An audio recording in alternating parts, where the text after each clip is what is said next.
तर अनगरमध्ये नगराध्यक्षपदी भाजपच्या प्राजक्ता पाटील बिनविरोध निवडून आल्या आहेत। अपक्ष उमेदवार सरस्वती शिंदेंनी अर्ज मागे घेतला। अजिंक्य राणा पाटील यांची पत्नी प्राजक्ता पाटील यांची नगराध्यक्षपदी बिनविरोध निवड झाली।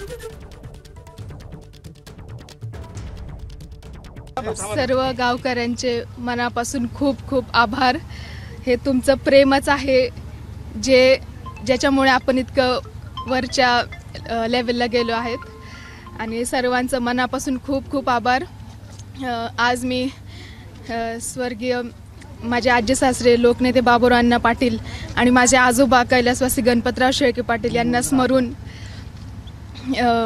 आणि आपले मार्गदर्शक माझे सासरे दादासाहेब, माझे मोठे दीर भाऊसाहेब आणि माझे हस्बंड अजिंक्य राणा पाटील यांना सगळ्यांना खूप धन्यवाद करते आणि सगळ्या गावकऱ्यांचे खूप धन्यवाद करते।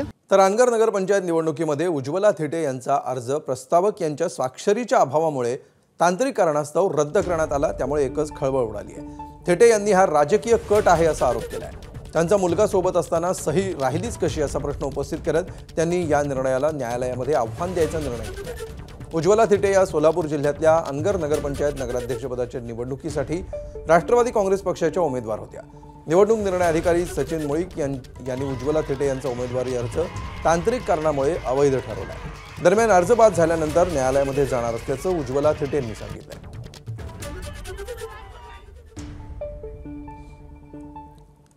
तर उज्ज्वला थिटे यांनी नेमकी काय प्रतिक्रिया दिली आहे बघूया।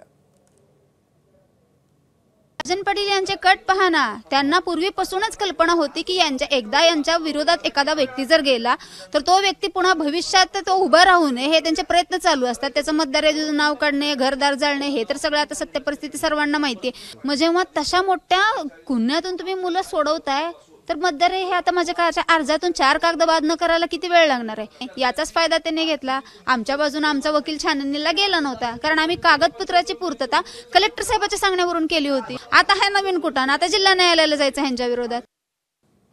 दरम्यान राष्ट्रवादीचे जिल्हाध्यक्ष उमेश पाटील यांनी अर्ज बाद करण्यावरून चौकशीची मागणी केली आहे। अनगरकर पाटलांनी पळपुटेपणा पुन्हा सिद्ध केल्याची टीका उमेश पाटलांनी केली आहे। उज्ज्वला थिटे खऱ्या मर्दानी आहेत, अनगरकर पाटील हे पळपुटे आहेत हे सिद्ध झाले अशी टीका उमेश पाटील यांनी केली आहे। राजन पाटला सकट प्रशासकीय अधिकारी हे सगळे याच्यामधले दोषी आहेत। त्याची इन्क्वायरी झाली पाहिजे। राज्याचे मुख्य निवडणूक आयुक्त यांनी याची दखल घेतली पाहिजे आणि हे फक्त निवडणूक बिनविरोध करण्याच्या करताचं हे षडयंत्र आहे आणि बिनविरोध करावी व्हावी म्हणून कुठल्याही तराला जाऊन तुम्ही अर्ज बाद करताय आणि पळपुटे ते आता पेन लिहिलेलं सुद्धा खोडणारे रबर आलेले आहेत आणि ते 50 रुपयात मिळतात आणि ह्या रबराच्या साह्यानं त्यांनी त्यामध्ये सही गायब केलेली असावी असा त्याच्यामध्ये मला संशय आहे।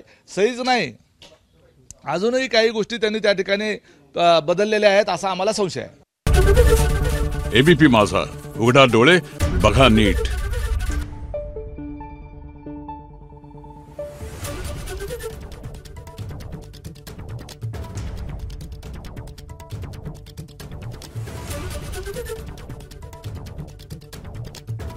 Thank you.